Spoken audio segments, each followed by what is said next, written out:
morning, everybody, and welcome to tonight's meeting of the SABR Elysian Fields Northern New Jersey chapter. My name is Donna Muscarella. I am the chapter president. Our esteemed guest tonight is Jane Leavy. She is wordsmith for many publications, including The Washington Post, The New York Times, The Wall Street Journal, Sports Illustrated, and The Los Angeles Times. Jane gifted us with the New York Times bestsellers The Big Fella, Babe Ruth, and the Worlds He Created, The Last Boy, Mickey Mantle and the End of America's Childhood, Sandy Koufax, A Lefty's Legacy, and the comic novel Squeeze Play. Jane's latest book, Make Me Commissioner, I Know What's Wrong with Baseball and How to Fix It, offers lots for us to discuss. So let's get to it. Welcome, Jane. Hi. Want to hear the Hi. story about Levy? You might Yes. as well hear the story. There might be some Jews here, or at least immigrants, children of immigrant families, for whom I say bravo, who came in through Ellis Island, as my, ancestors did. And as you may know, when they got to Ellis Island, if they couldn't pronounce your name, they just gave you a new one, right? So if you were happened to be Jewish, they just gave you one of the names of the tribes of Israel, which is why there's so many Cohens, which are Kohanes, the priestly class, and Levites. I don't remember what they were, what class. Does anybody know? Because I'm not a very good Jew that way. But anyway, so they changed the name from Chamarnicum, which was a mouthful, to Levy. So then a great grandfather, as a tailor on the Lower East Side, gets enough money together to open a hole in the wall little tailor shop to sew buttons on, and he hires an Irish sign painter who assumes, oh, it's got to be like O'Leary. So he adds the A. So then they have a standoff. My great grandfather isn't paying for a second go around, and the sign painter isn't doing it again for free. So, they figure what the hell, it's not really our name anyway. So they were the assistants to the priest. Thank you. Okay. I knew we were elevated to some extent. So they just changed it to Levy. So flash forward many decades, and I find myself in Ben Bradley's office at a job interview for the Washington Post, and he's sitting there in all his bendness with his feet up and his chest large and his hands behind his, neck like that, and he actually had a hole in his shoe, which was I found very reassuring. His feet are up on the desk, and he was a splendid figure of a man. And he looks at me, he says, Levy, you spell your name funny. And I said, so do you. And he said, you're hired. There For you those of you go. who don't know, Ben Bradley's name was spelled Bradlee. So whoever that guy was at Ellis Island did me a solid. There you go. Good story. Good story. So, as I was reading your book, I was jotting down and as I said before we started recording, I yelled, I cried in spots. I got goosebumps. It was a great read. Anybody who hasn't read it yet, get to it. Um, but on page one, you had me when you mentioned the Yankee Stadium. Yes, yes, yes, yes, yes, 1,000 times yes. That's, I can't say that's where I fell in love with baseball, but because I was exposed to it from home before that, but that's where I saw my first game. Um, I was at the last game pre-renovation. My, Which renovation? oh, the early 70s Okay. My renovation. uncle, by happenstance, who was not a Levy, or a Chamarnicum, he was on the other side, on the Fellenbaum side. He was the mechanical engineer for that recreation of Yankee Stadium. He Oh, told me wow. great stories about it. But anyway, go ahead. Wow. Um, and that captured to me the essence of everything that comes after because there aren't and this is going to lead into the next thing that I want to say. There are beautiful ballparks today, don't get me wrong, but there aren't baseball cathedrals anymore. And it all kind of follows, I think, from that No, they how weren't many. going for cathedral. They were going for battlements. And that was what the copper frieze was about. In fact, I found an article, I think this is in the Babe Ruth book. There was a review in an architectural digest style pamphlet that was put out in 23 that reviewed the stadium, with class and graciousness, and they noted the absence of the battlements, and they just ran out of time because, as you all know, they were doing it on the not necessarily on the cheap, but they were hustling and to get it ready for opening day, and so I think instead of the battlements, we got the Yankee Stadium, which was a lot cheaper than building the battlements. it it it was just such a I miss it.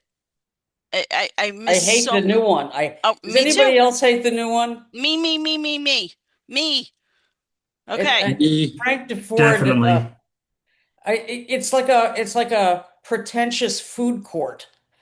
It's so architecturally ponderous and full of itself, and uh, And uh, the yeah, Monument Park looks more like a mausoleum than, the whole thing looks like a well, mausoleum. yes, but I mean, yeah.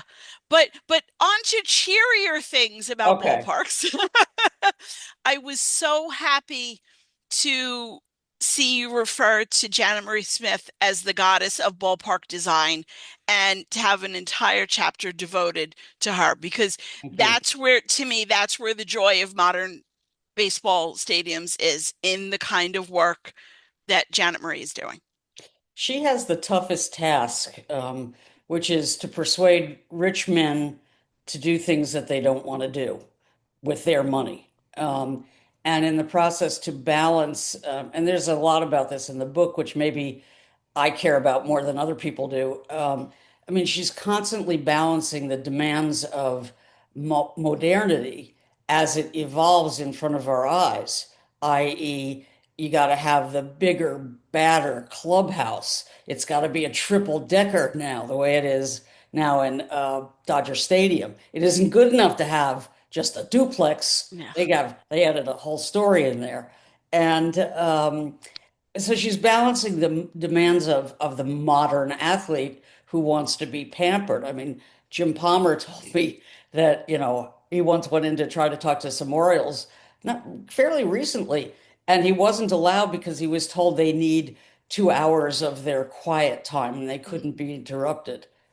Give me a break. But anyway, so she's always balancing those, the demands of the modern age against the demands equally important, I would say, of baseball history. And not departing. So she hasn't created a Bilbao, for example, out of a ballpark, though I would dare her to do it. I think it might be really cool to see her do something really modern. Um, and she lives in a really funny place. It's a strange thing to have to live with the reputation that she created this retro movement, which of course wasn't their intention. Once they decided to keep the brick, you know, The warehouse. railroad warehouse, which was when it was built and for a considerable time thereafter, the longest, biggest, baddest brick building in the United States, and it was also catty corner from the bar that Babe Ruth's father owned. Well, he didn't. No, let me run that back. He didn't own it. He ran it. He never owned Ran any of it. the Okay. bars. He and so it was sort of once they made that decision, which was brilliant. I mean, it's theatrical. The lighting couldn't be better. The Mhm. idea of showcasing a great left-handed swing and a great left-handed home run before that was before balls got so juiced and you just had to Yeah. flick it down the line right-handed. That determined the style of the rest of the ballpark. You weren't going to do Bilbao in the seats, but her attention to detail, the I think they're called the end standards at the end of each row of seats, which is a beautifully hand wrought um, wrought iron figure of Wee Willie Keeler standing Yeah. there in profile with cross bats and the letter, the letters for the Baltimore Baseball Club Hmm. um, inscribed above him. Everything about it is authentic in detail. It's correct in the way it should have been. And that's not just like a goal. That creates a feeling about being in that ballpark while you're there Absolutely. that is it's because it's beautiful. Hmm. I mean, they created something beautiful. I was doing filing today, all the stuff I haven't put away for 4 years. It's a lot. And I came across the first letter she wrote to Larry Lucchino asking for a job when she was still a youngster Mm. working in LA on Pershing Park. And she came in over the transom and you know Calvin Hill, the football guy who was then a vice president of the Orioles, said goodbye. And and she wrote again. She pulled up her big girl pants and she wrote again and said, I'm the perfect person for this because of my experience in public, private uh, land uses for, in parks and I know something about ballparks too, by the way. Um, so I think what she has done for baseball in this modern era is just she ought to be in the Hall of Fame. That's exactly where was going to be the next words out of my mouth. I really, really hope she ought to be, and I hope that I get to see that happen. I'm I doing what I can. Please continue, and if I She's can help in any way, little she's old me. eligible as soon as she turns 75 because she's still working for the Dodgers. So Say that that happens. again, Perry. She's eligible as soon as she turns 75 according to the rules of eligibility of the Hall of Fame. She because she's still actively working in baseball, she is not eligible for that Right, reason, but they have an age determinant which right. is 75. Well, So I she'll think never admit to being 75. yeah, I know, but you can look it up. I think she's got 3 years to go. She's early 70s, so She's, not I that. think she's a year younger than I am, but she looks better. It's that Southern Mississippi girl kind of That southern thing. honey dripping sweetness. I know she's. And in addition to the architectural things that she has done and the ways that she's modernized while still keeping, retro, for lack of a better term, she did a great project with the Pirates a couple of years ago that had nothing to do with architecture. It was an art project that she got many, many different artists to depict in whatever style they chose milestone moments in Pirates history. And it was all along the concourse. And I got to go there to see it. Some of you know Jason Schwartz, who will be with us next Wednesday. One of his pieces was up there, and Scott Hodges, who's a friend, Todd Radom, who's going to be with us in person in February. Um, and just, it was well-known artists, some lesser-known artists, but just a great way to add a little bit of flavor to an She already actually, great ballpark. she actually did do architectural changes in there. Yeah, no, I In know, but addition, this, yes, in right, addition, you're right, absolutely right. This was something that was more of an outreach project than something of an architectural nature. Yes, she did make, yes, absolutely. And they talk about that a bit. At least I hope they still do. They did when I was there in the tour. They right. talk about the changes that she The incorporated. changes she made architecturally, that was a tough job because many people, and for good and honorable reasons, think it's the most beautiful park in anywhere, because of its site and overlooking the river, and it was just beautifully done. It was an HOK project right when they were changing their name to whatever they changed it to.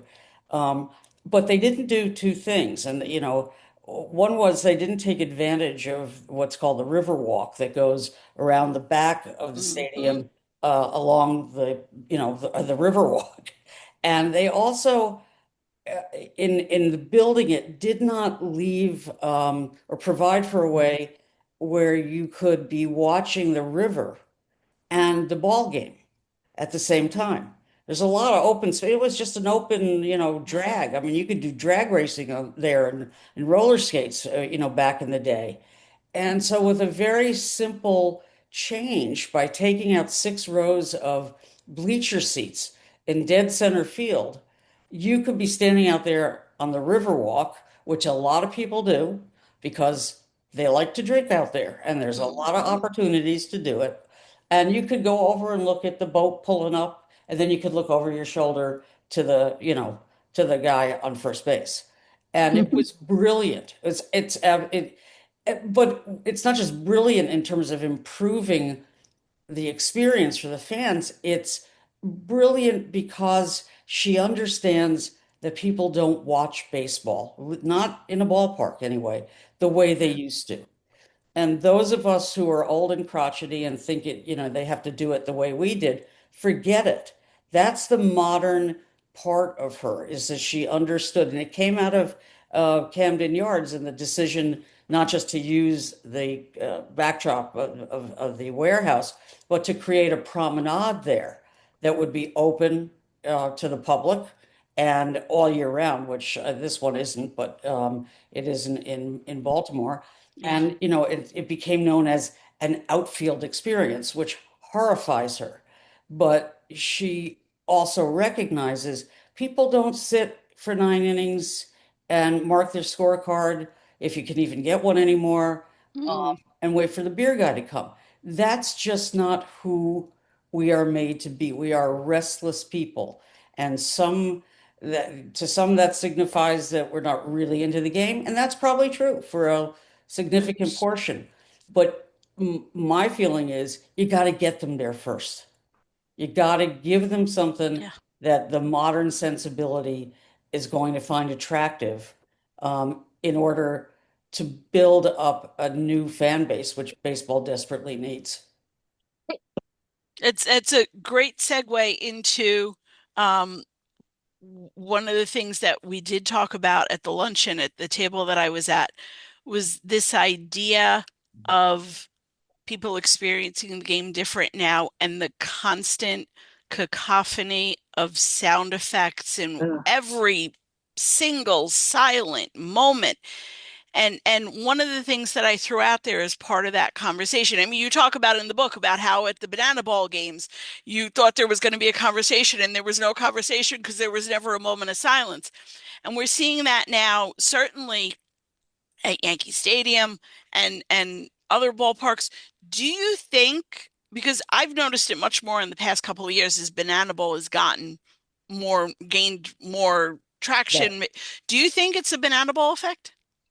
That Yes, specific? I do. I think there's some teams, and I apologize for not having written down or inscribed in my memory where I heard it first, where they're now doing what the Bananas do, which is play music all the way. It's not walk-up music. It's not the stuff that the guys are picking necessarily, but they play music all the way up to just before the pitch. And, I have the radical idea.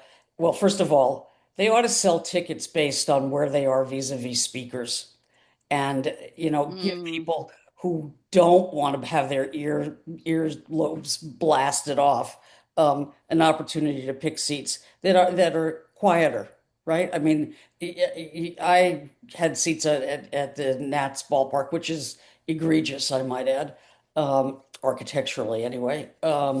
And my head was ringing after an inning. Um, Again, accepting that music is going to be part of this and that we don't all like the same music as the modern player, as he has come to be described.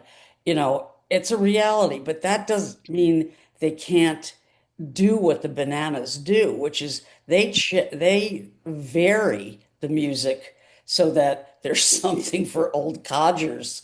They play the Wild Bill Hagees, thank God I'm a country boy, between pitches or innings or batters, as well as the harshest of metal. And but my solution to this is we're going to have a dance floor. I mean, you've got little kids who can't sit still, and yes, everybody's put in little playgrounds, and that's sweet and nice and everything, but they're not very big. Put in a dance floor out Note there in to the Janet outfield. Marie. Hmm? Note to Janet Marie. Oh yeah, no, I've told her this. Yeah. And so there you can blast the music out there, right? Fine, go blast the music. There are going to be people who come to ballparks not because they're baseball fans, not because they, have been rooting for it and waiting for this game for since they were two, but because somebody gave them a seat or because the office rented a suite or Yeah. whatever the hell it is.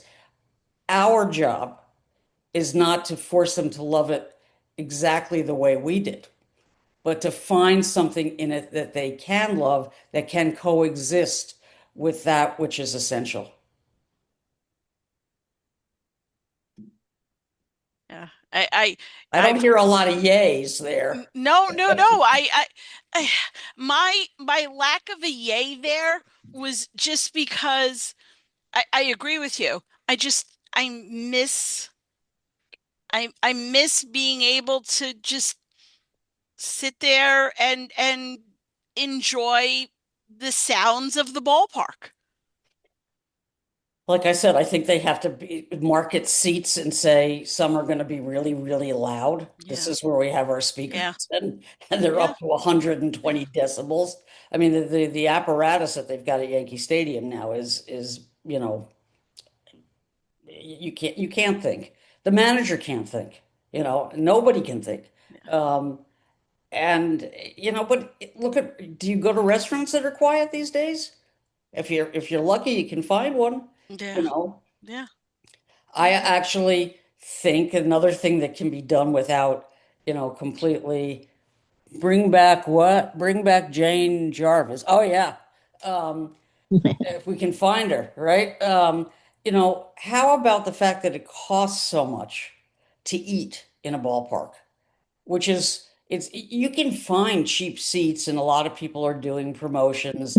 You're not going to be able to buy a block of season tickets really cheap, but if you want to take a kid to a game, you can find a cheap seat. But affording, the $18 beer and whatever the hell it's going to cost to put a kid's hot dog on waffles with bacon on top of it or whatever guacamole, whatever they're serving up that day.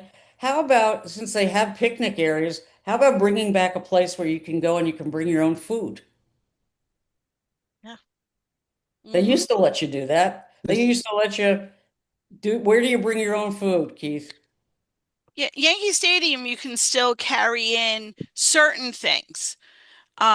You can carry in snacks, you can carry in sandwiches, but they have to be wrapped a certain way so that they can examine and you can carry in a bottle of water as long as it's still sealed. Can't Right. be anything open. But the practicality of that sometimes isn't In the bag that you're allowed to bring it in? right, Yeah. exactly, in the bag that exactly, exactly. Right. Theo Epstein was on Wait, Wait, Don't Tell Me when he was still GM of the Cubs, and um, Peter Sagal asked him how come a beer and a hot dog costs $18 at Wrigley Field, and Theo Epstein's comment was, "Well, how come a starting pitcher costs $16 million?" They isn't some of this driven by the exorbitant contracts? Sure it is. A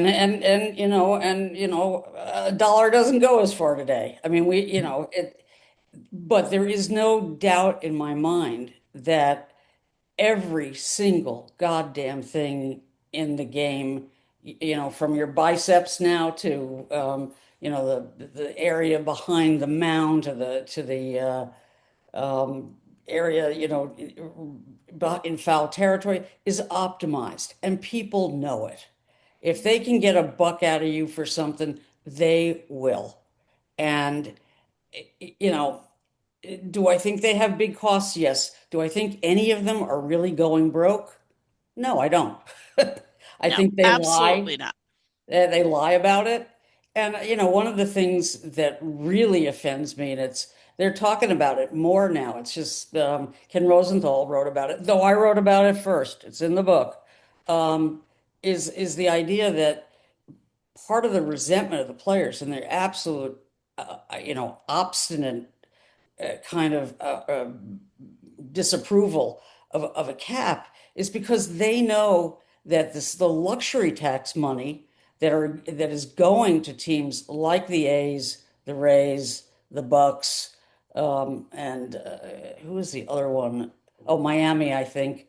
Um, the owners don't spend it. It is written in the collective bargaining agreement from 2022 that they had to spend 150% of what they received. I don't know how you do that, but 150% of what they received. And the only mechanism for objecting to that is by filing a grievance, which could take a generation. So there are still grievances pending from 2018 and 2019. And if you ask why, why the players are so adamant, that's one of the reasons. So somebody suggested to me on this tour that if you have a guy, that there should be public accounting of what they get and what they do and they don't spend. And the union could force that, right? I mean, that's so that they have some leverage there. Yeah. And if you get a guy, like, I don't know, let's say Bob Nutting, who's wasting that beautiful ballpark, who doesn't spend it for 3 years in a row, force him to sell. The owners could get together and say, this isn't good for baseball. Even Rob Manfred, not in the interest of baseball, to have people who just sit on the money and who are protected in large measure by the press, to be perfectly honest. Yeah. We talked about this in we did a Diamond Discourse um last month, and one of the things we talked about was make the owners open their books. Not Baloney that happening. they're not making money. Right, of Not course it's not. Of happening. course, of course, of course. But you mentioned it in us talking about how loud it is. The idea that the managers not being able to think. And one of the other things that I wrote down was how Dusty Baker retired because he was tired of being second guessed by the people upstairs, and how intuition used to be relevant information. And people say, "Oh, fire this manager. That manager is awful." And my opinion is that a replacement doesn't necessarily solve the problem if all they are robots. The gut is no longer a managerial tool, and the mind I is think used. actually, one of the hopeful things about this fall, and you guys may or may not agree with me about this, but and it may be simply the product of absolute need. But the fact that you saw managers allowing starting pitchers to go longer, maybe there was literally nobody, with an arm intact back in the bullpen. Yeah. The Mets used 47 pitchers this year. 47 fucking pitchers. I mean, and there were at least four other teams that were above 40, the Dodgers being one of them. So maybe it was out of desperation that they did this. But when Aaron fucking Boone, as he is known in New England, where I also reside, um, allowed Cam Schlittler to go back out for the eighth inning and pitch again, to pitch against the Red Sox for one more go around. I mean, the ballpark, there was no music that could have drowned out that roar, because what they were rooting for, what they were approving of, was not just, how well the kid had done, but it was for him being given the chance Yeah. to continue to do it and see how good he could be. Hmm. And Dave Roberts, who famously is known as the Grim Reaper for having pulled several people Rich Hill being one, Clayton Kershaw being another, out of perfect games after 7 innings and having upended no hitters also. As astonishingly in Baltimore, it was one of the best games of the season and maybe one of the most important. Yamamoto started, and the Dodgers had been losing. They were in really dire straits. Glass now called in sick. Shohei had to start for him on short notice. Real old school stuff. Give me the ball, coach. Put me in, coach. And he threw 11 pitches at 100 miles an hour in 3 2/3 innings, which is nuts. But okay, he did That's a it. separate. That's another conversation. Yeah, exactly. Betty has come to say hello. Betty, the infielder, has come Hey, to say hello. Betty. She might come up if I ask her to. Oh no, she heard somebody else. Anyway, Oh, that's it. um, so so that he let Yamamoto go back out to Hmm. was a 0-0 game. Yeah, it was a 0-0 game, I think. And Jackson Holiday comes up and hits really a puny home run. I mean, that even now it's still a bandbox there at Camden Yards, and it was a wall scraper in center field. Nobody could have reached over and gotten it because of Mm. the way that it's built out there, but it just went over. And people were in Baltimore, obviously. Oh, well, that was bad. He shouldn't have done that. Blah blah blah blah blah. Well, no, it wasn't bad. It didn't help the Dodgers much, except the performance inspired them. Um, but what it was great for baseball. People were amazed. And maybe, and Davy Roberts is saying to him, I wanted it for him. I wanted it for him bad. Now, just to give you the skinny on it, I had been hectoring him in the dugout right before the game about what he did to Kershaw in Minnesota in, Mm. in 2022 and how that was an abomination.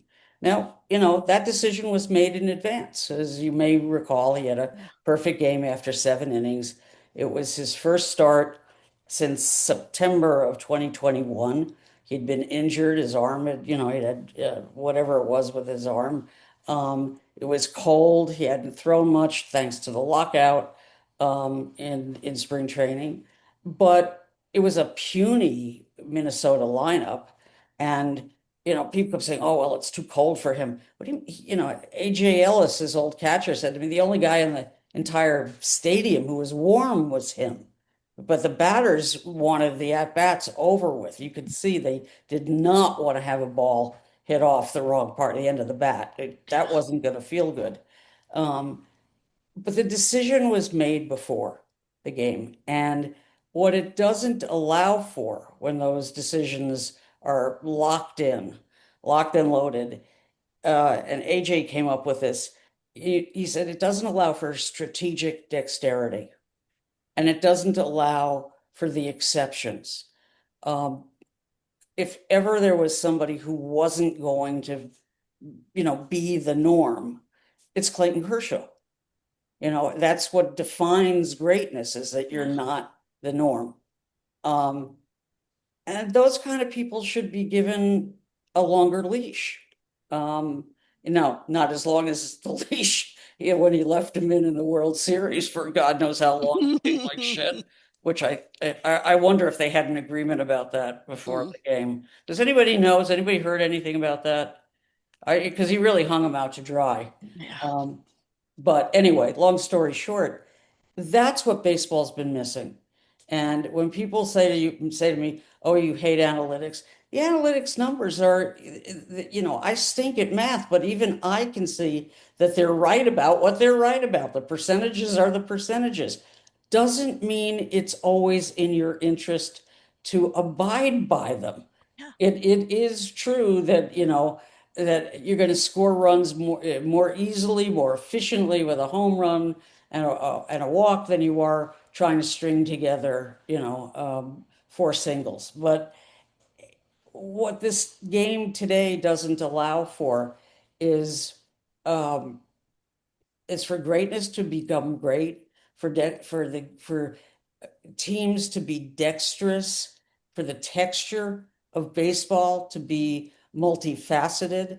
I mean, my Mhm. God, I know Rob Thompson's never going to bunt again after Mookie's wheel play, but there's another example, what has been squeezed out of the game, and people told it to me, in every dugout I went into in 2023 as I paraded around the country asking what was working about the new rules and what wasn't, and what else needed to be done.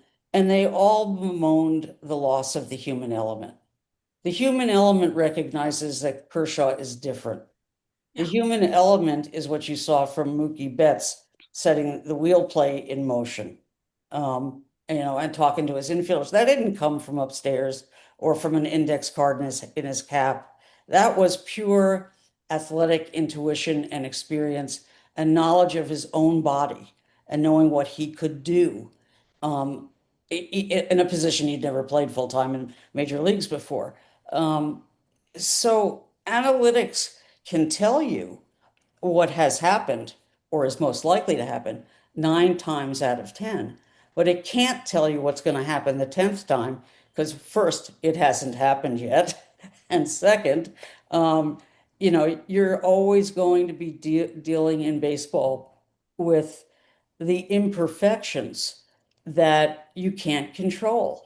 I wrote a piece about it for the Times this fall.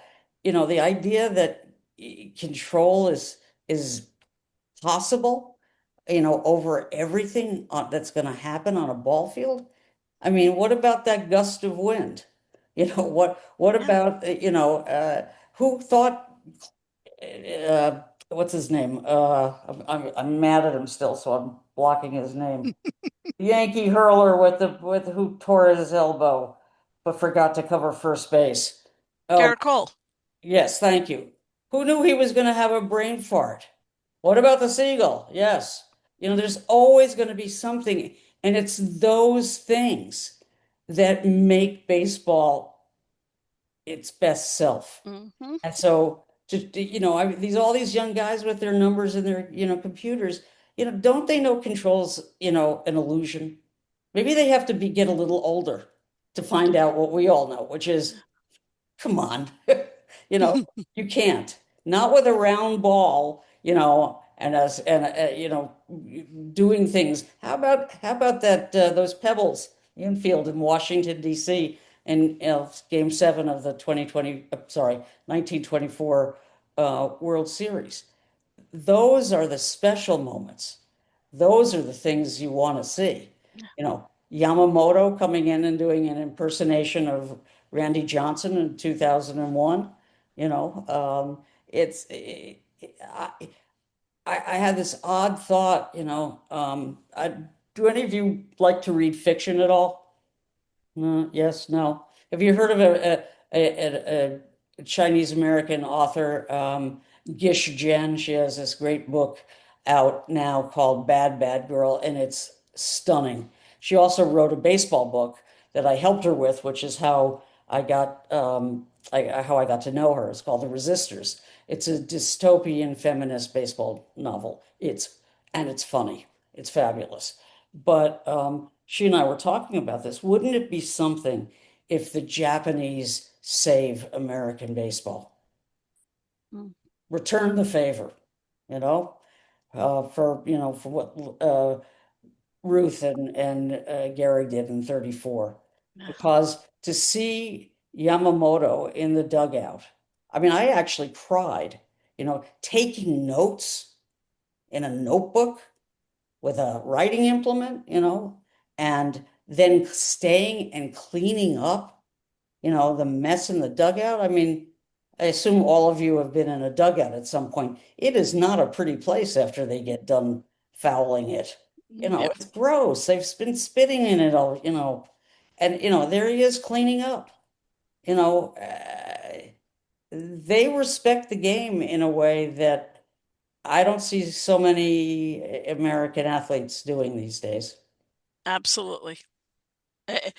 That have you had the opportunity, this has nothing to do with the book, but have you had the opportunity to see the new Yaku baseball exhibit at the Hall of Fame? No. That's something that if you take the time to go through and read, and there's a lot there. Um, there's a lot of uh oh my gosh, there's a lot of Shohei Ohtani. There's a lot of noise in one part. Um, but if you take the time to go through and read, it really comes through about that whole respect for the game. And I did, strangely, in grad school, in my organizational behavior class, I somehow managed to convince my professor that I should be able to do my term paper on the culture of Japanese baseball and respect for the game and how that structure and respect and Not to history and mention training regimens. How yes, is it he didn't get hurt? yeah, yeah. And all of that it to this day and looking at to this day how Ichiro Suzuki is about the game and all of that um is absolutely fascinating to me and that's yeah it's we need I think we need more of that. We need more of that in the game now. Well, the thing about, I think one of the things that I've confronted this fall, given how spectacular several of the series, the leading up to the World Series, baseball was, people going, well, what's there to fix? I mean, what do you mean she thinks it still needs to be fixed? Well, you know what? Everything that was right about the game that was on display, among other things, no Ghost Runner. And it tells you all you need to know about it. If they're not going to use it in the postseason, it's really shit. But they're Hmm. not going to get rid of it. But again, I would amend it to not start until the 13th inning because, as it turns out, now that we have short games, we can take the time. And what's more, Yeah. 75% of the game of extra inning games end by the end of the 10th inning. So, but everything that was right about it is the reason why it's important to fix the things that are still wrong that they didn't go near. And, the really deeply institutional problems that they have, including, the labor strife. I mean, I think I wrote that somebody said, "Oh, so it's like the Hatfield and McCoys." Oh no, it's like an Edward Albee. It's like George and Martha. Yeah. Um, it's vicious and there's got to be a common ground because, I had a father who did this for a living, and you could always find a common ground if you were smart enough to think outside the box, which none of them are. Particularly, oh no, I shouldn't say that. Okay, I won't say that. Anyway, I think that baseball's the fundamental problems to me that they're not yet sufficiently addressing is the aging of the fan base that has carried the game since the 50s when it was the Yankee Stadium, um, and the need to create a new generation of fans for a game that has really been passed by in every conceivable way. Yes, attendance was up, but you know what? It's up for the third straight year, blah, blah, blah, blah. You know how much it was up by? 2%. So I'm not saying that's bad. It just isn't good enough. So when I'm commissioner, every kid under the age of 10, accompanied by a sober adult, gets in free. Those empty swaths of, grandstand seats and upper deck seats that look like shit on television, fill them up. Mhm. Fill them up. Let kids come and see how green the grass is and get some dirt on their hands and meet a ball player and see the enormity of a major league ball field. Um, Maybe then they'll start to get interested in it because right at the moment, they're just not. It's and worse yet, baseball's become the most expensive sport for a kid to be in. Yeah. Soccer's less. I mean, the travel sport model in baseball has made it so expensive that Yeah. it's prohibitive for many Hmm. kids. Hmm. Yeah. There was 2 summers ago when the Baseball Hall of Fame brought Larry Doby's plaque to Hinchliffe Stadium um, for Juneteenth, and they made the announcement about what the name of the new Black baseball exhibit was going to be. And they started the day out with a play ball clinic where they had members of the New Jersey Jackals volunteer to be out on the field with kids, and they had some other volunteers as well. And I was there covering the event as a photographer, and it was really sad to see how many kids didn't know how to hold a bat, didn't know how to throw a ball, didn't understand the concept of running the bases. And that was absolutely heartbreaking to me because seeing that explains why the game is, I don't want to say dying, but not attracting those younger kids.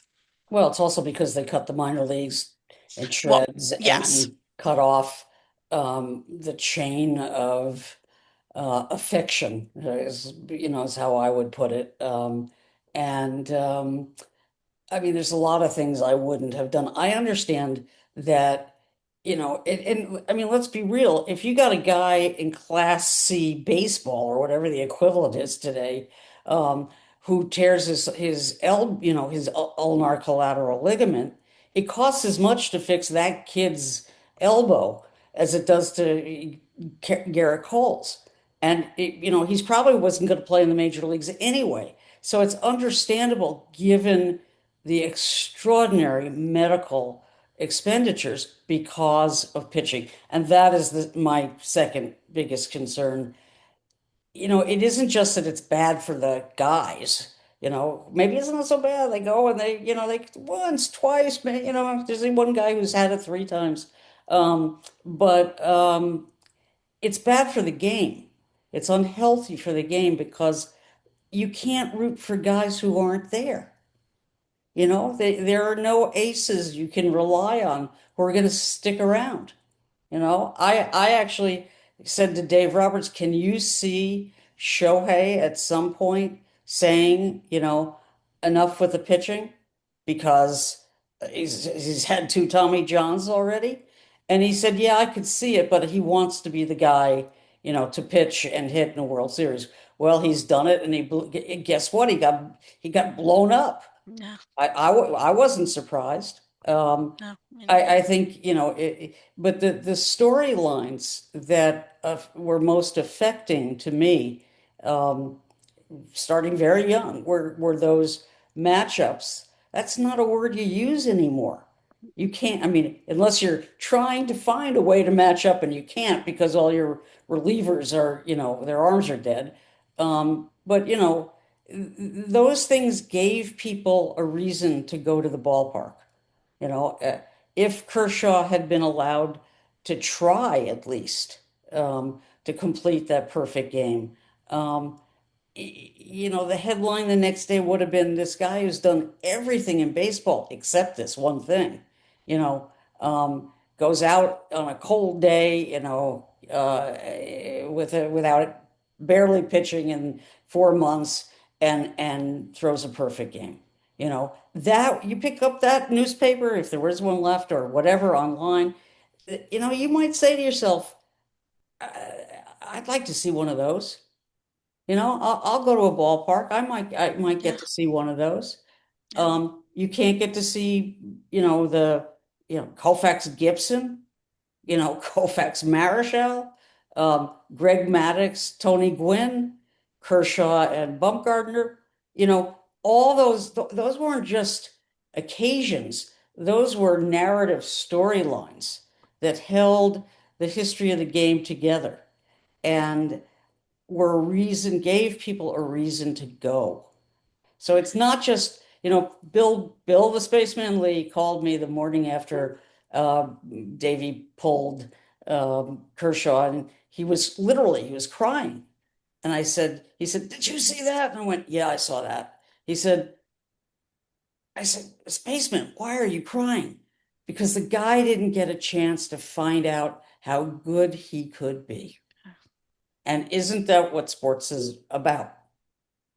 And in baseball, too often, those that is not the determinative factor in, uh, and it's short-sighted because it's reduced the number of extraordinary things to basically home runs and 100-mile-an-hour fastballs, which, by the way, I find boring.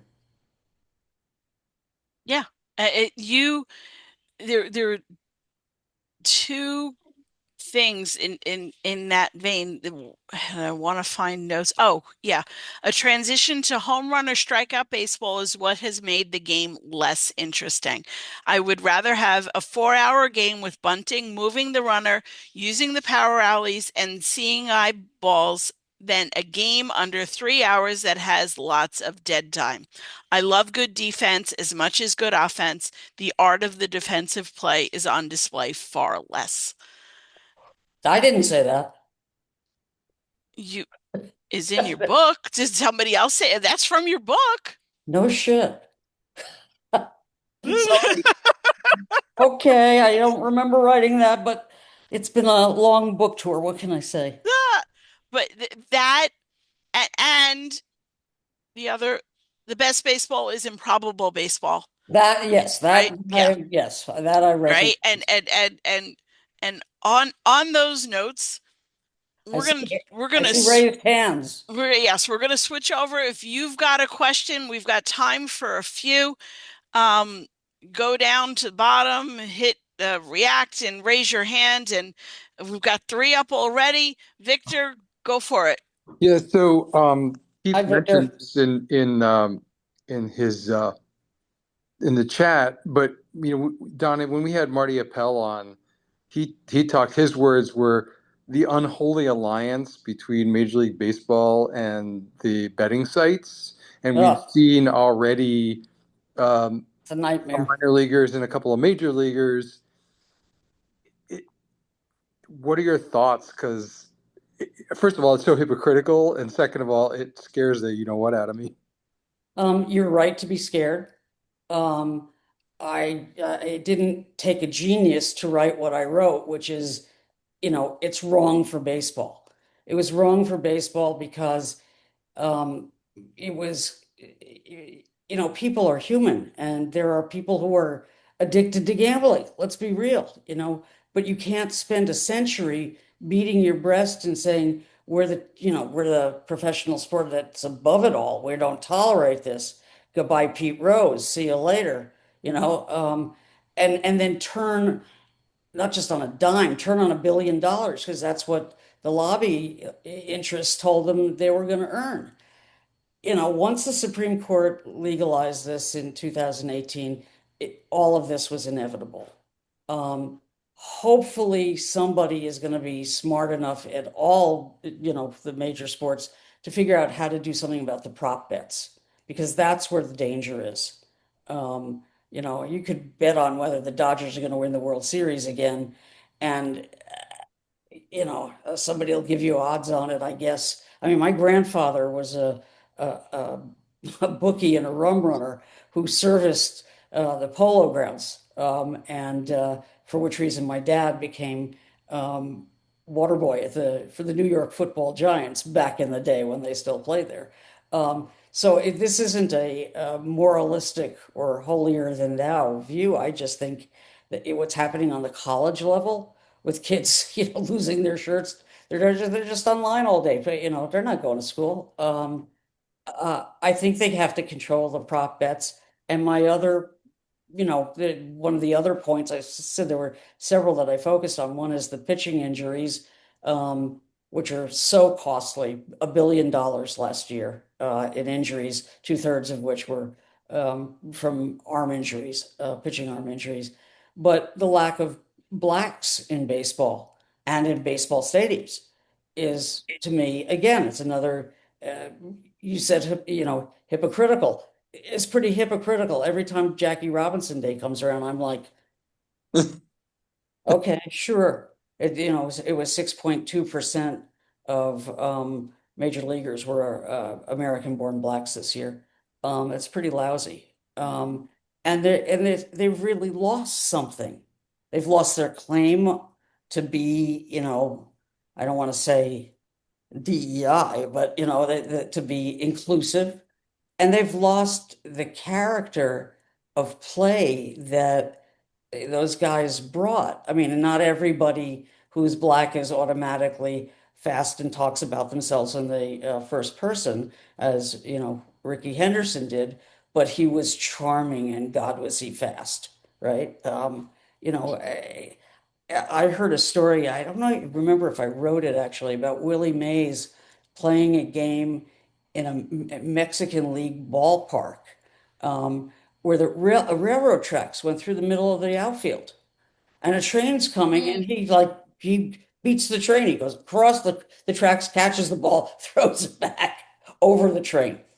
I mean, there's certain kinds of athleticism that, baseball basically lost. I mean, we all had those old right fielders playing second base when we still had the shift. Um, so I would take a significant portion of that gambling money and say, you know what? Let's make something decent out of this foul situation. I would use it to build baseball academies of the sort they have in the DR and now in Uganda, by the way, in American major league cities, and then we could start with the AAA cities after that. Let's give kids a chance to learn how to play the game with the equipment they need and the kind of fields they need because they don't have them now. I agree.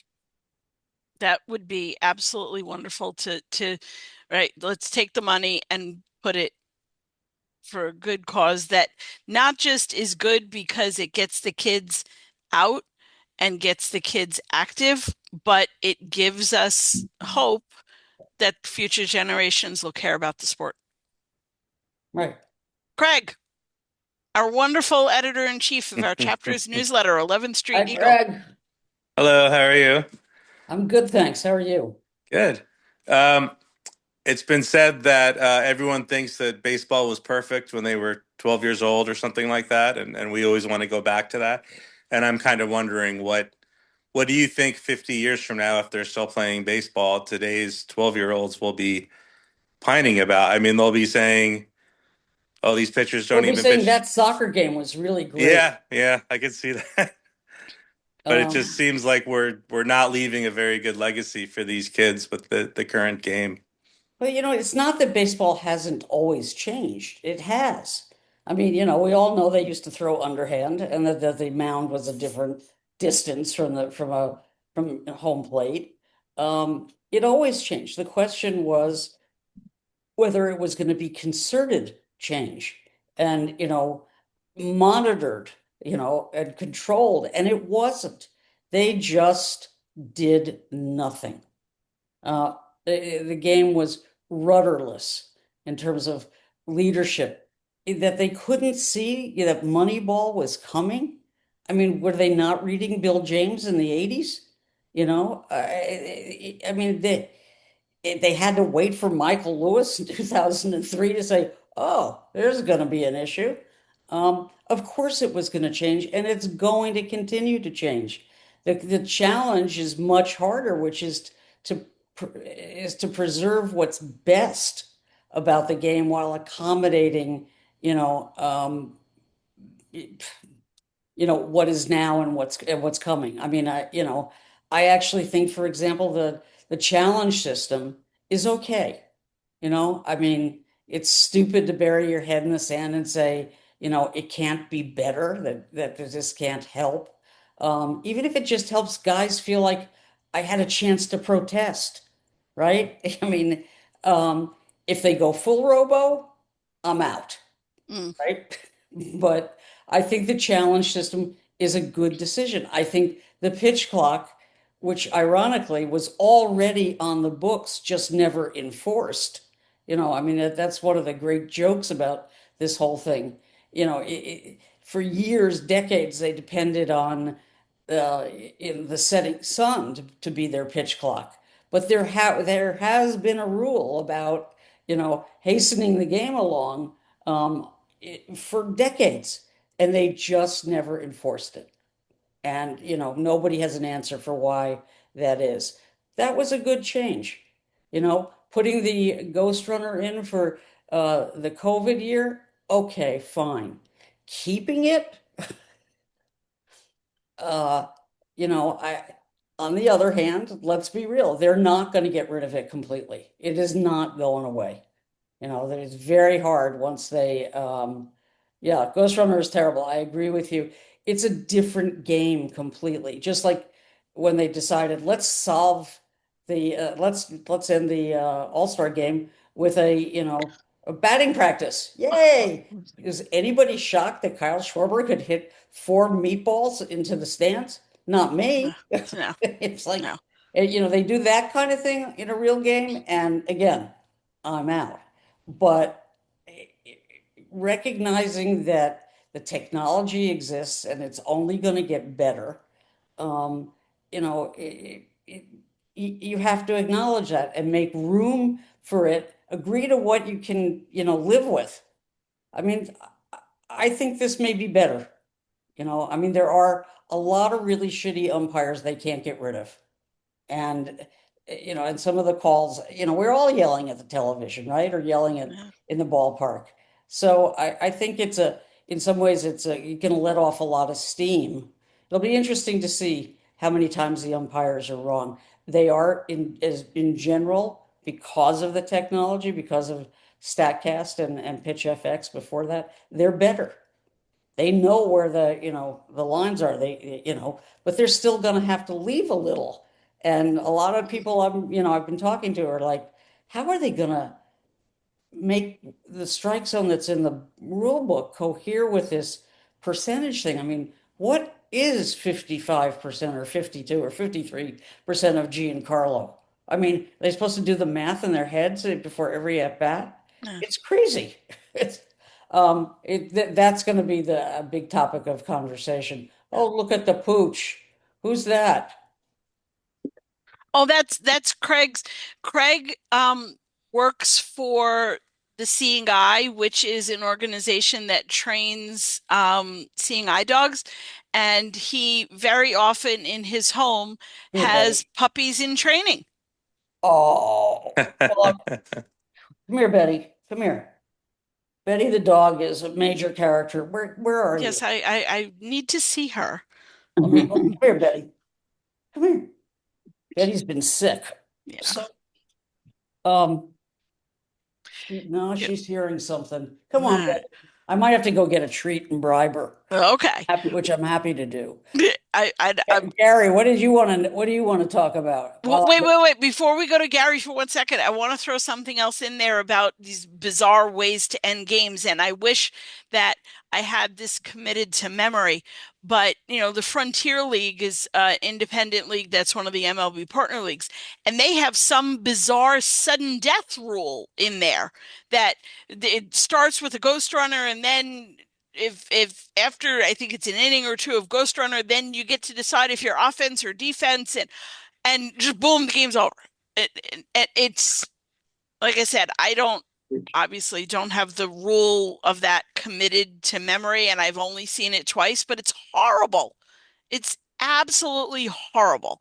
And I hope, that's one of those things that they're trying out to see. I pray that that never makes it come here, to the Betty. majors. Come here. Come here. Come here. Come here. A dog who won't jump up. Okay, Oh, come here. I'd rather see ties than these kind of pinball rules that they're going to put in for. Where are you, Betty? All right, now oh. I'm gonna have to pick her up. Come here. Oh, no, I'm gonna have to get the treat. I'm just going to have to get the train. I mean, one of the ones that they were suggesting, that Manfred was talking about last spring, which is one time in every game you can pull somebody from the order and have him Oh, bat out yeah. of order. Yeah. Oh, sure, let's do Right. that. Sure. Right. Oh, And I at the mean, same it's time, we have intentional walks, so your best players are being taken out. yeah. Everybody wants to see Otani or Judge bat in a big spot, and they're getting walked intentionally. So you're going to have this golden ball, so your best hitter can bat, but at the same time, like, you're not letting your what best does hitter that bat. say about the culture that, I mean, they could have done that, in the 50s, they could have walked Mickey Mantle every time, but they didn't. They actually like to compete. Pitchers Exactly. actually like to see whether they could get the son of a Yeah. bitch out. Yeah. Oh no, Gary had a run. Gary, oh no. Okay. Oops. So he's not with us anymore to ask whatever his question was that I had to go on my rant about stupid sudden death. But Phil's got a question. I feel. Hi, Jane. I wanted to go back to a point you'd made about the possibility of baseball improving its fan base by having 10-year-olds come into the game free with an adult. And I was curious what the response of people in baseball has been to your suggestion that it take up that proposal. They're treating me like a joke, which is to say they're not responding because after all, they have no sense of humor. Um, you know, um, I haven't heard anything from anybody. I can tell you that off the record, a whole bunch of them went, "Wow, that's a really good idea." Especially because I had statistics from Michael Halpert, whose name many of you may know. He's the very respected economist and professor at University of Wisconsin La Crosse, who took 2023 numbers, and I'll have to update it sometime soon, or what the Cubs charge for a kid-size hot dog and soda and cotton candy and a kid cap, and came to the conclusion that it would have cost the Cubs all of $4 million to do that, to let kids in. And in fact, his age bracket was bigger than mine. He had from age 5 to 12. Um, and that was the year that they paid Jason Hayward $21 million to play for the Dodgers. So the money is there. It's not a good look when the TV cameras pan the stands and you see empty, empty. And I'm not saying it wasn't empty a lot of times when everybody played in the day. It was. For Roger Maris, for example, it was an empty ballpark. But the difference is you didn't see it, it wasn't in your face all the time. And it's it's not a good look, but it's also a look that says to people, well, it must not be very interesting. Nobody's going. So I think it would be a much, much healthier thing.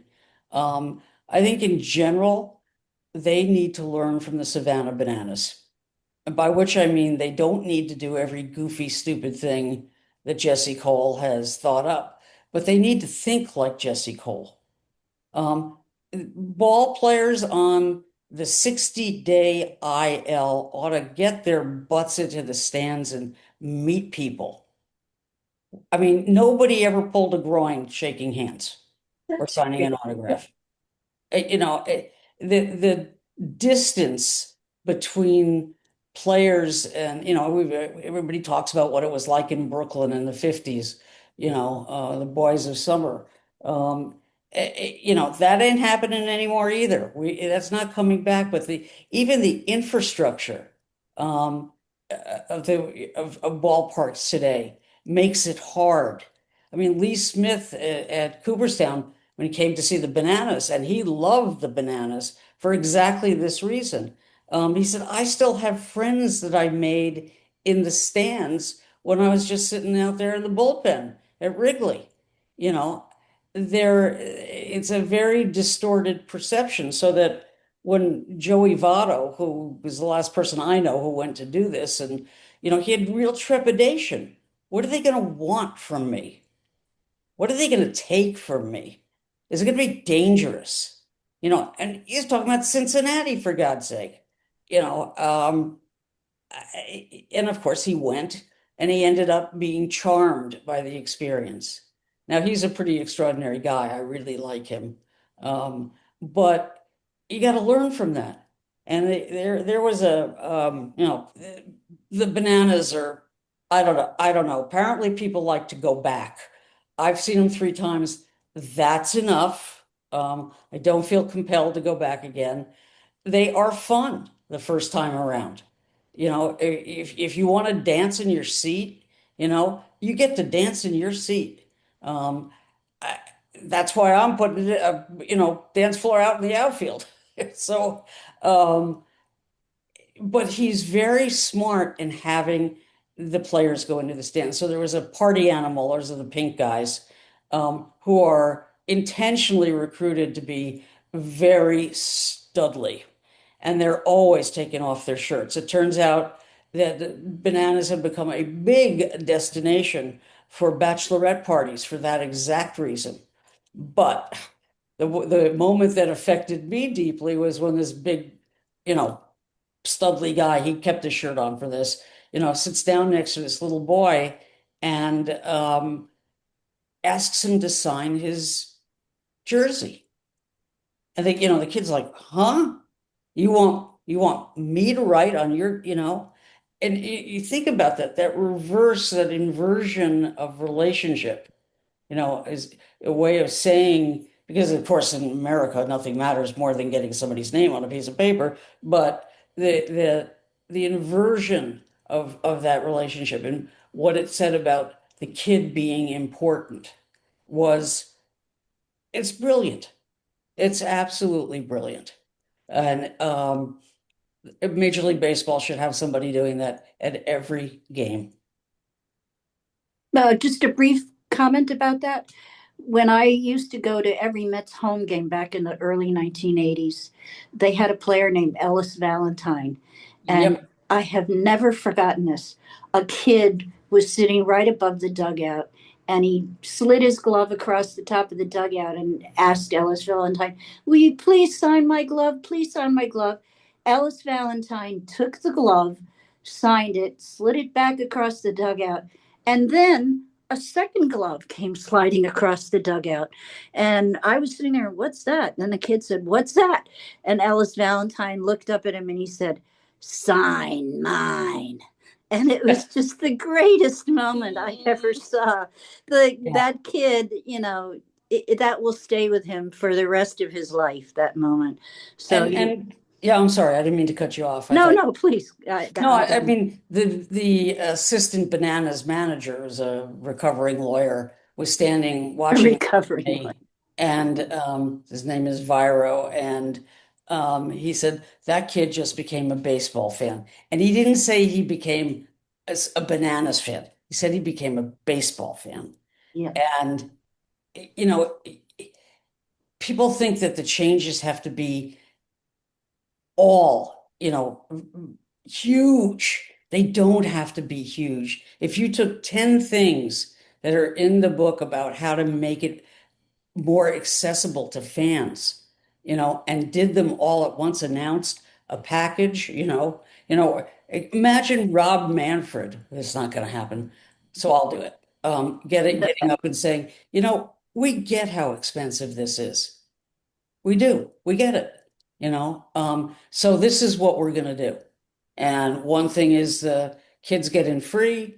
There's going to be a Saturday, every Saturday, a section, just as there was at Ebbets Field and Forbes and Griffith Stadium and God knows where else, for kids. It's just their place for older kids. They had their own entrance at Forbes Field. It gave them a sense of ownership of the place and of the game, and it was formative. So we're gonna have that, and we're gonna have a section that's first come first serve, all you can eat, and free at a $25 ticket, and that is something that Jesse Cole started. He has since cut back on how much you can eat, by the way. But you know, a part of the picnic area, bring your own food. We're not going to frisk you over a pastrami sandwich. Yeah. You know, there's a zillion ways they can make the game more affordable, more accessible, um, more available to more people.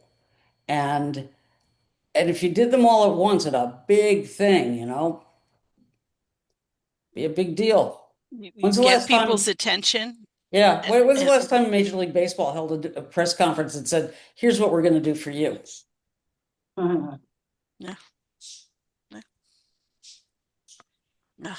Well, despite all of the things that are wrong with baseball that desperately need to be fixed, we're all here because we love the game. There's no denying that. And maybe one of the reasons why we love it so much is because it offers so many life lessons. And Jane, as you said in your book, you have to accept you'll fail two-thirds of the time, that you are now and always will be a work in progress. And as Spaceman said, in baseball, you gotta sacrifice. Regardless of why we love the game, it's always a treat to come together to celebrate that love. Jane, thank you for loving the game enough to write your book, and thank you for spending time with us tonight. Oh, it's a blast. I love it. And if you guys want to do me a solid, buy this book for Hanukkah and Christmas or Kwanzaa, whichever. I don't care. Hey, Jane, do you Yes. have any more events or are you done? No, I do have more events. Because I had to take a break. I mean, I was like, I collapsed when I came home from the Miami Book Fair, like, this beginning of this week. Um, I mean, I actually have been posting them on my website, which I guess nobody looks at, but I just looked at it and it says there are no events scheduled. well, that's not true. But that's because the person who has to do that, I can't manipulate that site. I mean, I just can't. So, um, okay, where do you live? Jersey. Jersey. Okay. I know that I'm going to Long Island. I know I'm going to Gaithersburg. I know I'm going to Tucson. Um, I can't remember, but yes, and just check back with me if you want.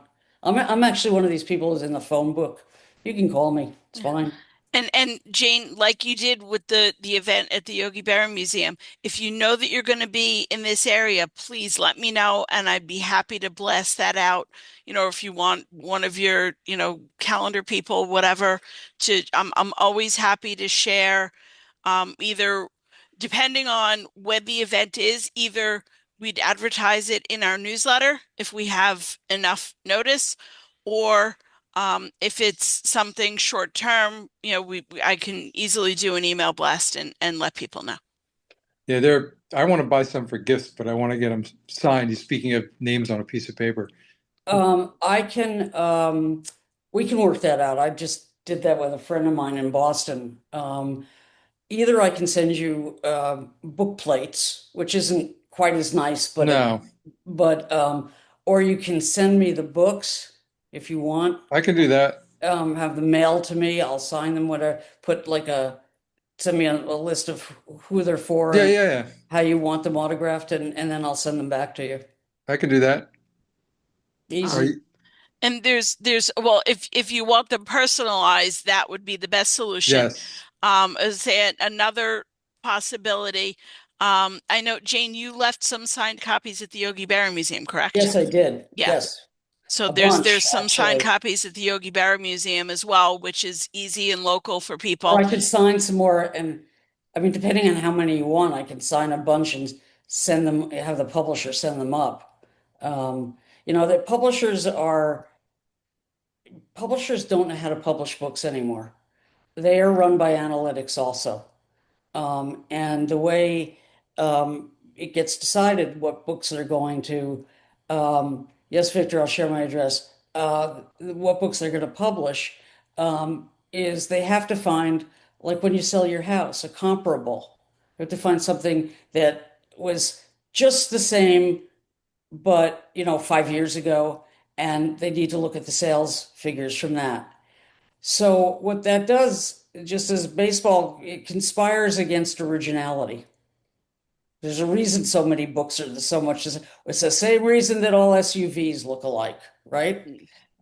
Some analytic algorithm has determined that that's the best shape for an SUV, and so that's why they all look the same. Well, there's a lot of sameness in publishing, and they literally don't know how to publish books anymore. They're floundering. And if you do this for a living, it's really depressing. Um, so when I find people who want to actually read and buy them, I'm really happy to help out in whatever way you can. Here's my address. Ready?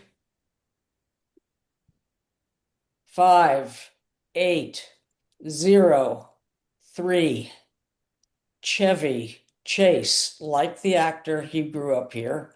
Hmm. Chevy Chase Parkway, Washington, DC 20015. Phone number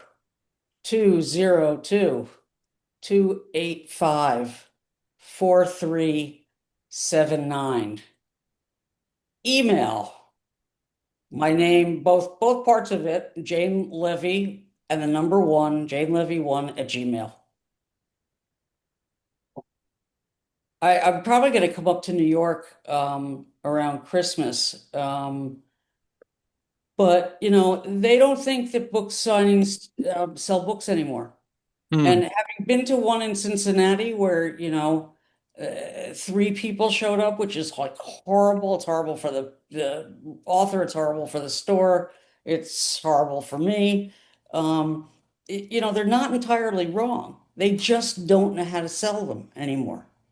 Um, it's really a retail business. It's hand to hand. It's talking to people that makes the difference. And There's they're already onto a different, they're into their college basketball season by now. yeah, yeah. There's a independent bookshop in Ridgewood, New Jersey called Bookends Bookends. that um I don't want to say consistently, but frequently has very long lines for people coming in for signings and meeting the Not authors usually, and they don't do stuff over the holidays usually. yeah, Well, it'll all yeah. start up again in January, Hmm. generally speaking. Yeah. Maybe if I promised to bring Betty the dog and she'd play catch with you. There you go. I mean, Janet Marie Smith and some folks in Baltimore organized one at the Ivy bookstore there. It got 100 people there, and everyone bought a book. That's the Yeah. other horrible thing. Forgive me for bitching. I always do this, but No, people bring old books. And would you sign these? Sure, I'll sign them. I'd be glad to sign them. Sign every one, personalized, whatever you want. And then they don't buy the new one. yeah. You just That's go, tacky though. I mean, that's just rude. Yeah. yes. Yes. Hmm. That's just Buy rude. the new book and then say, hey, would you sign the old one? Yeah. Yeah, thank you, Victor. Would But you Yeah. like to be my representative? I could use one, but we Yeah. can work that out. Just get in touch with me. We'll all figure it right, out. thanks. Yeah. And I loved both Sandy Koufax and the Babe Ruth book. Thank you. And Babe Ruth book was hard for people because it was long and I wouldn't go so far as to say scholarly, but because it was a different kind of reporting for me, which is to say I had to be a historian, not a reporter. And I had to learn to find and dig out information in a way that I wasn't trained to do. And it took a while for me to figure it out, for one thing. I didn't really think I was ever going to find anything new about him. But, you know, Bob Kramer had interviews with people who knew him and who played with him and got dressed and undressed with him, which I was never going to have, obviously, too long ago.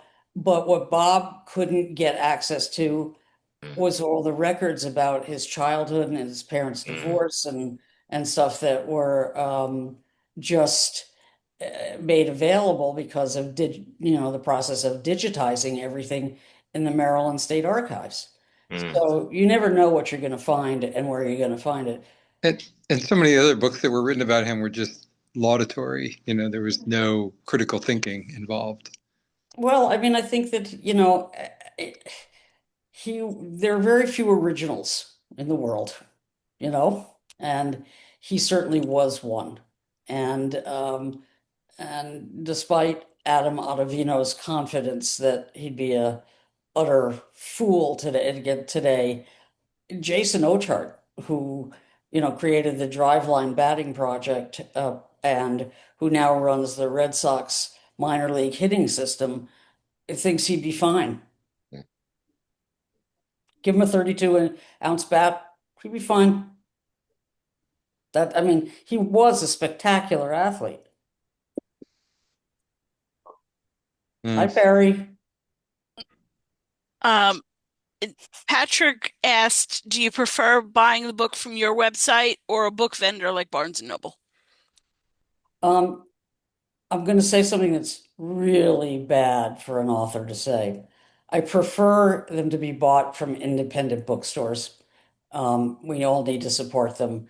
However, should you be in a position there where you have no choice but to buy them on Amazon, that's good too, because it affects the ratings. And also, anybody who's read it who it feels so moved, please put um, a review up. I got they disproportionately weight the negative reviews. So I got like Yeah, 3 1s, and it's like I never got Um, less than an A in high school. Come yeah, on, guys. yeah, It's just, I mean, I don't mind the reviews. They're stupid. And you expect that. That's fine. it's But analytics for Amazon. yeah, yeah, yeah, exactly. It's And analytics. if people don't have access to an independent bookstore, bookshop.org is an Yes, umbrella organization yes, that represents hundreds, if not thousands, of independent bookstores all over the country, and they're a yes. Yeah, not-for-profit. they're great. Thank yeah. you for mentioning that. Yeah. And if just to go back to the Yogi Berra Museum for a second, if an independent bookstore isn't an option, and you don't want to do the Amazon thing, please consider the Yogi Museum. They are very generous to us. They give us event space without charging us for it. I have an open invitation for our chapter to go there and present anytime, to go to them and say, hey, can we get a date on the calendar? No questions asked. So support them if you can. And I can contact them and see how many copies they have. I don't remember how many I left there. Okay. But if you do want to send them to me for personalization, I would say do it fast. Hmm. Because if you want them for holidays, I'll turn it around and get them right back to you. Yeah. Yeah. Yeah. Mike. Hi, Mike. Yes, hi. Can you hear me? I can. Okay. I have not purchased or read the new book, but I will. I am in the You, middle of reading the Big Fella, and since that came up, I wanted to just comment on that. It's kind of stunning how much misinformation was spread around through the media and through the culture as a whole about yes. Babe Ruth's youth. And Yeah. he tried to clear it up a couple times, as you point out, but had no success. I think It's he really kind really, of stunning. you know, think about it. It's so different for a kid, even a grown man in his 30s, right? Yeah, In that time and place to, call Grantland Rice in and say, write a poem that says, my father found my mother fucking one of his bartenders and threw her out, and I barely saw her again. yeah, Okay. I yeah, mean, there yeah, you could start with Sally Jesse Raphael, or you could go on yeah. television and cry on somebody's shoulder, and everybody would go, "Oh wow, it's so cool that you're so honest and open." Blah. And then, of course, became a strategy for agents and publicity people how to get somebody through a crisis through crisis management. Um, it was unthinkable for him to be able to say that. Yeah. Bye, Phil. Um, Mm. to anybody. I mean, he tried that one interview that I found with a St. Louis baseball writer who was very, very good, where he actually got angry. Yeah. Ask the brothers; they'll tell you I wasn't a bad kid. I Yeah. wasn't a bad kid. Right. You Right. know, The rumor, the commonly held belief was apparently that he was a juvenile delinquent, and the and he thing really wasn't. that it wasn't. I Yeah. mean, he wasn't a saint. Right. You Right. know, Yeah. his father was stupid to leave, mostly full steins of beer on tables in his saloons. Yeah. Kate apparently was an alcoholic, Yeah. and so, Right. being married to George Senior wasn't a picnic for her either. Right. Right. Um, but you know, it was pure luck that I actually had to rewrite like a crucial part. I spent months walking up Lombard Street and following building by building with old Sanborn insurance maps from Oh um, wow. 1902 and 1906 to see which buildings still existed or Ah. existed back then. Mm. And so that I could write what this kid would have seen as his Yeah. world receded, behind him. Because that was a goodly distance back then, Mm. Mm-hmm. and so I'm thinking, wow, da da da da, because the whole story made up out of whole cloth by Westbrook Begler was that his father took him on the goddamn, Lombard Street streetcar, Ah. and he didn't. Yeah. Right. It Right. was Harry C. Birmingham, Mm. a local cop, a The beat cop. Yeah. cop, Yeah. who patrolled the area where George Sr. had his bar at that time, who thought, this is not a good environment for him. Mm. Um, and um, and so he took him. George couldn't even be bothered to take him. It Yeah. was Right. Harry who took him. And because the transportation he had was a police cart, it wasn't a car, Yeah. Right. Right. I found Harry's family and they said, oh, yeah. And Harry said he took him in a police car. Well, of course, that meant a horse and carriage. There weren't any cars. So he arrived. So that's to me, can I prove it 1,000%? No, I can't. But it seems pretty likely. Yeah. And I trusted those people. Enough of them told me the same thing that I thought it was reliable.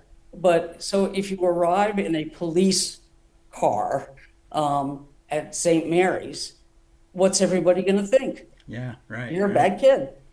I mean, I climbed through a coal bin where they kept all the records of all the kids that went to St. Mary's, that were sent to St. Mary's by the Wow. courts. And Yeah. he was not in there. Right. Right. Because a lot of it burned. Right. A lot of it Well, was destroyed. those were court records. Oh, The court school records. Okay. records burned. Yeah. There was just a little bit left in Mm-hmm.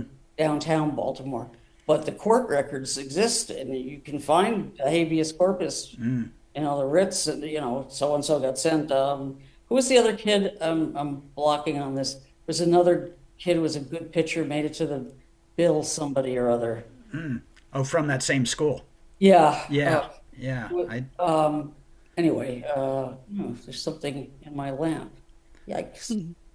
Um, uh, yeah, so I literally rewrote the beginning of the book with about 3 days left to go because of that, because of Harry C. Birmingham. Hey, Wow. the other thing that's really shocking me about the story is that he dealt with a lot of racial discrimination simply because he had a wide nose. Well, it It's had to be, amazing, amazing. the family complexion was olive, Uh huh. and Yeah. so when he was out in the sun, as much as he was out in the sun, because Mm. that's what St. Mary's was so overcrowded. I mean, they Oh. had 6 cents a day to feed each kid. Yeah, right, right. Oh my God. So when he said when Julia, his adopted daughter through what's her face? God, I'm blocking on that too. Second wife, Mm. Julia asked him what it was like, the only thing he said is, "I never felt full." Ah, Yes, wow. yeah, 6 cents a day. Yeah, yeah. You know, That is he astonishing. was bigger than everybody, and Mm. um, so it was and yet he probably got more attention, and he got whatever structure he was ever going to get in his life Yeah, from right. the routine there. He was well liked. The kids loved him. He ran away every chance he could get. And Right, that's right. another thing. They said there were wires and everything. There were no wires. There was nothing, I mean, Right. there was no walls. It was easy to just walk away. Is that Um, building still there, by the way, from the yes, school? parts Yeah, of it are, parts yes. of it. In Okay. fact, it was taken over by Ripken Sports and made into this big, new athletic facility up there. It's still a terrible part of Baltimore. Oh, is In fact, okay. it's not, it's Caton Avenue, where it is, and Wilkins are just on the cusp of where it becomes uh, no longer part of Baltimore City. Right, right. But yeah, there are parts of it are still there. Mm. Well, I'm There's one very much school enjoying it. building. Hmm? I said, but I I'm very much enjoying it. It's really cool. I can send you some pictures of what it looked like. Ah, I got them from the Catholic Archdiocese. ah, But the one that's stuck in my mind um, is, they slept in dormitories, and these really long, big rooms where yeah. you had where they basically slept head to toe in identical wrought iron beds Hmm. that were spaced. I mean, because they were so overcrowded, there was just enough room between them for, like a wooden, bent wood chair, Yeah, yeah. to be between there, and big enough to be able to get down on your knees and pray. Mm, And there was nothing personal. I mm, mean, yeah. nobody had a teddy bear. Right. You Oh know? man. They ate together, they drank together, they masturbated together, they did everything together, except and they ate in silence. Couldn't talk Mm, while they ate. hmm. Um, and but and it turned out that have you gotten to the part where brother what's this, Matthias Yeah. is thrown out of there? Yes, I'm right around that part, kind of Should I towards the not right in the middle of the spill book, basically. That's where spoil I'm at. that for you guys? Brother Matthias, it turns out, was not exactly the paragon. Right. Um, they weren't priests. So He had to long-term affairs, right? yeah, he did, Yeah. and with a woman around, in the neighborhood. Yeah. But come on, they were lay brothers, Yeah. and they did take, I think, an oath of whatever. Um, but it's how many priests do it? I mean, I'm sorry. Yeah. So that he, yeah, Hmm. yeah. Now that is And pretty the funny. other really interesting person in that book is Christy Walsh, Oh, right. His agent. Oh, the agent. yeah.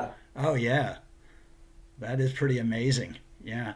They were figuring it out as they went along. Yeah, making it up, Yeah. and Christy was a failure at everything else.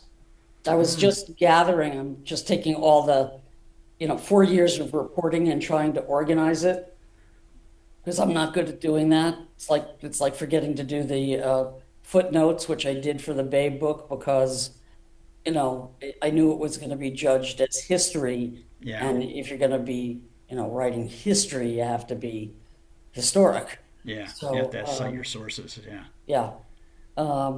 Anyway, so I'm just getting all that stuff together, and it's all a mush.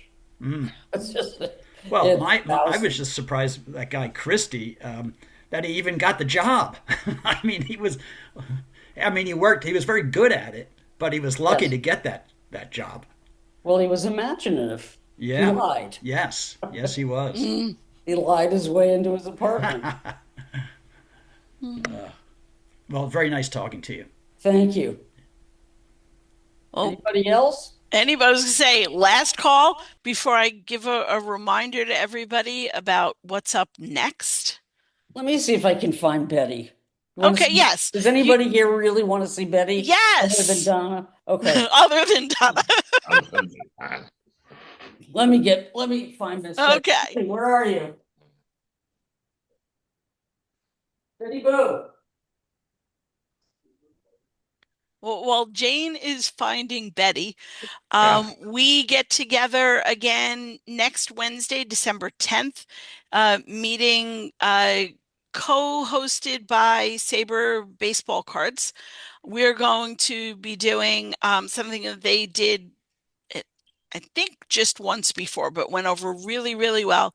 It's a player collection showcase, and we're going to be showcasing um, according to Trading Card Database, the largest Larry Doby collection in the country. Also a spectacular Derek Jeter collection, and a Carl Hubble collection. So, couple of different uh, New York, New Jersey people, some local people, some people with local playing ties, but it's going to be a really fun night, and that'll be our last meeting for the year. Do you meet every week? No, we meet, um, we don't really stick to a set third Wednesday, fourth Tuesday, any kind of schedule. It's based on what comes up and what else is going on. Um, so it's at least once a month, but not definitively on any particular day, and generally we try to avoid competing with some of our sister chapters. There's a East Coast cooperative of chapters that run from Canada down. I think the one farthest south is South Jersey at this point. So we broke the rule tonight because I wanted to get you in we got Oh, I see. before we got much closer to the holidays.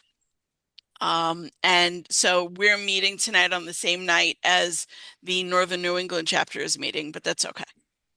Yeah, they're having me in January, I think. Oh, In January. in January. Okay. Okay. Betty has out for a constitutional. Okay. Shall return She very shall return. soon. If you, but it seems kind of stupid to be waiting for the dog to come We're back. waiting, right? Does I mean, at least she made a brief appearance, and it was good to see her, and it was great to see you, Jane, and this Thank was you, guys. absolutely wonderful. Yes. Um, and you're always welcome back, and once you know Wait a what's minute. next. Oh, I think I hear the door. Yeah. okay. Anne, is that Betty? Oh, sorry. Yeah. Okay. Jane, Yes. any idea on what your next project will be? No, No. I really Woman has don't. earned a long Yes. break. I, Yes. I, I read the Mickey Mantle book that you wrote. That was really good because and my the Babe Ruth grandmother's apartment is just sort of over your head. and the Babe Ruth book too. The big fella, I have that Who would, also. the problem is I didn't start out to write this book. I started out thinking there would be another, you know, of interest that could command my attention for as long as it takes me to do these, and it's longer than it should be.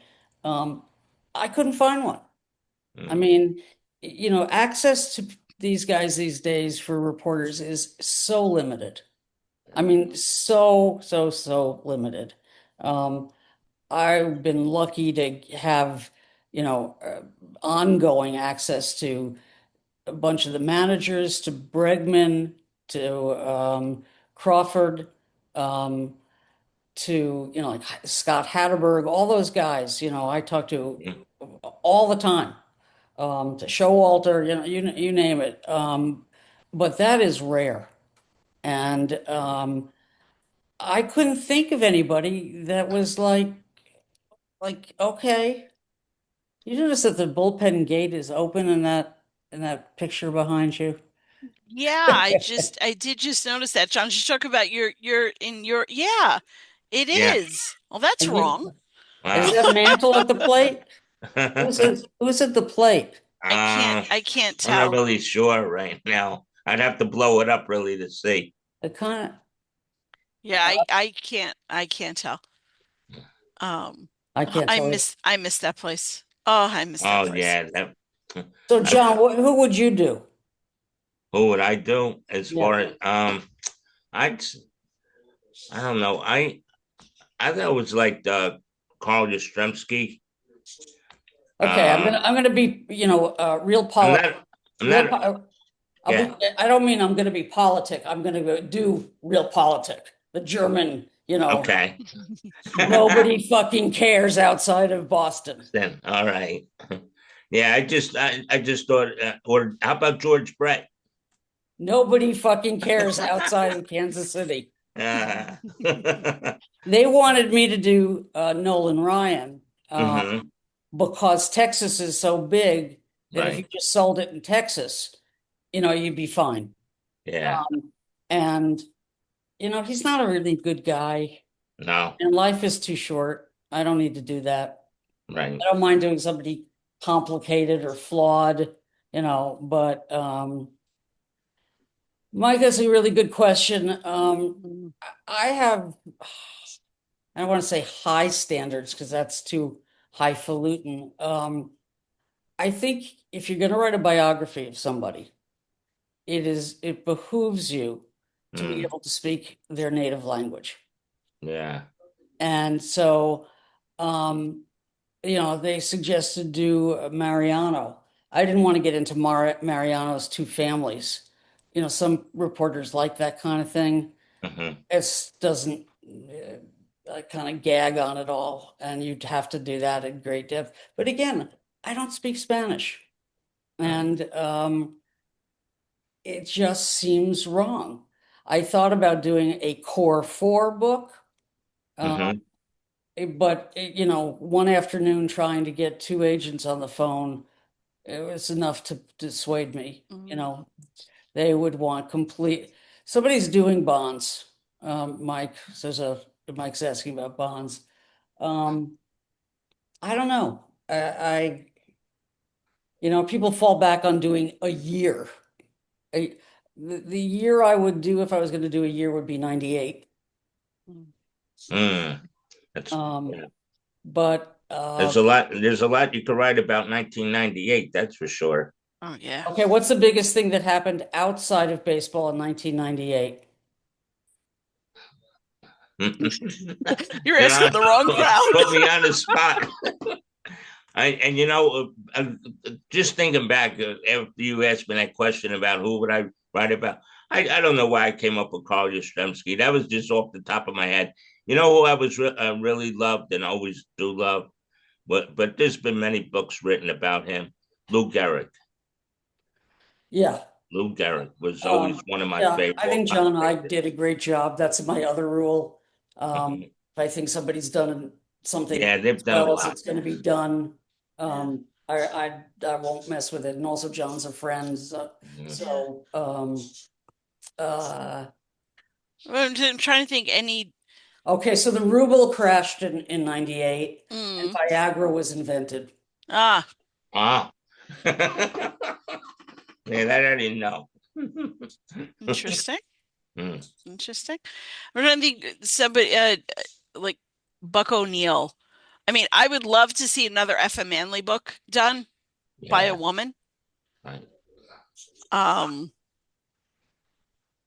I, you know, I don't mind a labor of love. I don't mind at this point in my life writing something that nobody's, you know, gonna make a big deal over, but I have to really love it.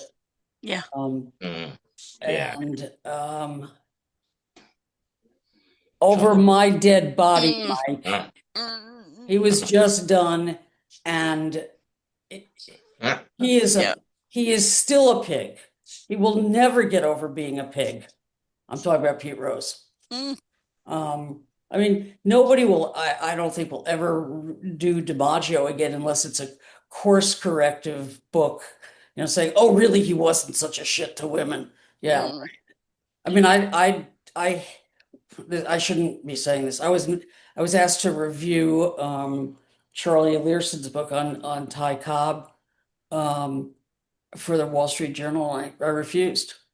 I hated the book. I didn't trust what he said.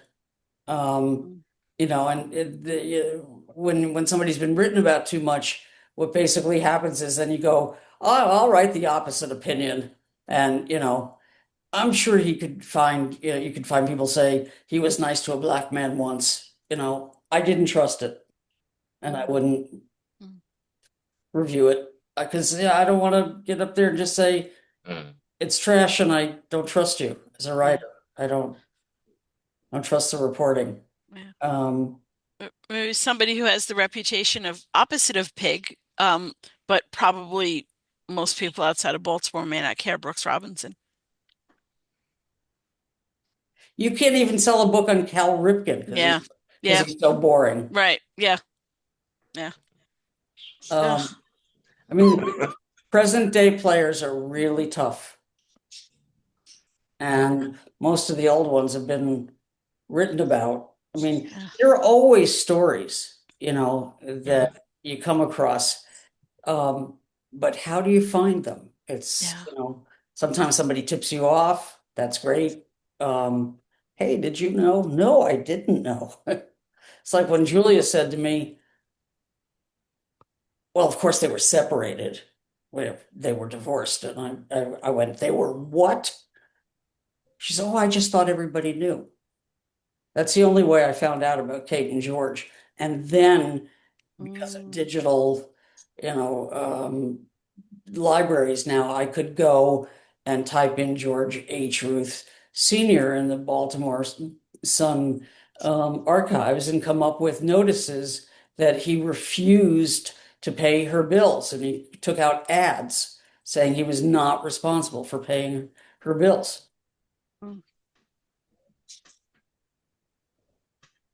Yeah.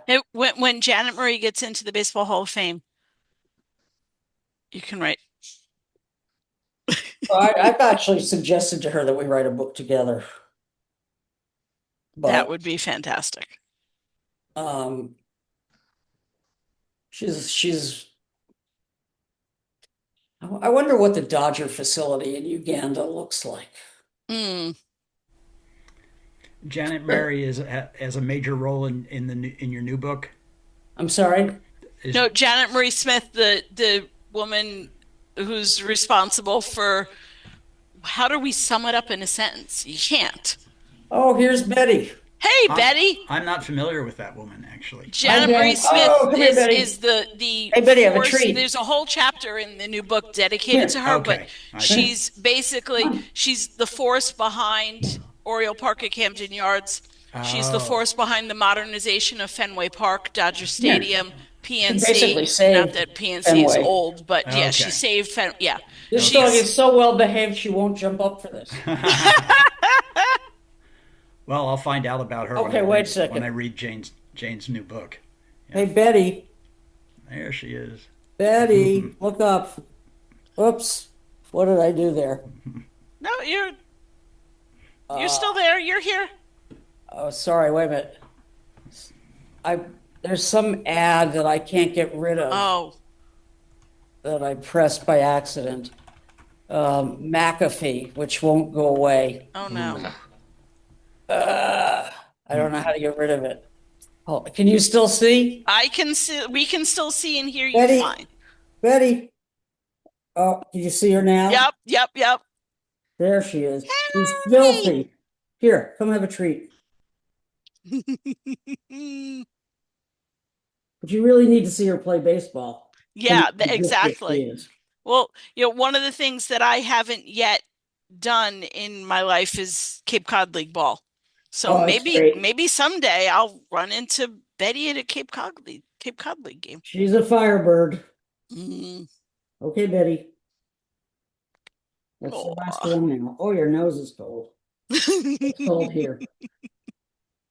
You're getting the snow. We're not. Good girl, Yeah. baby. Good girl. What a good girl. Yes, you are. You're a good girl. Usually she's very white, and she's kind of dingy gray today. But anyway, Anyway, all right, I got to so get rid of this intrusive thing here. okay. I'm having to do it. Feel free to get in touch, guys, and I'll look forward to it, okay? Okay, and always know, like I said before, open invitation anytime you'd like to come back and hang. We'd love to have you. Thanks, Donna. And thanks for, when Betty got sick, I was just like, no, I can't do that. No, I understand completely. I mean, Okay. family first, always. Yes, exactly. All right, Have a great guys. night, everybody. You Jane, too. thanks again. Sure. Bye-bye. Bye-bye. All right.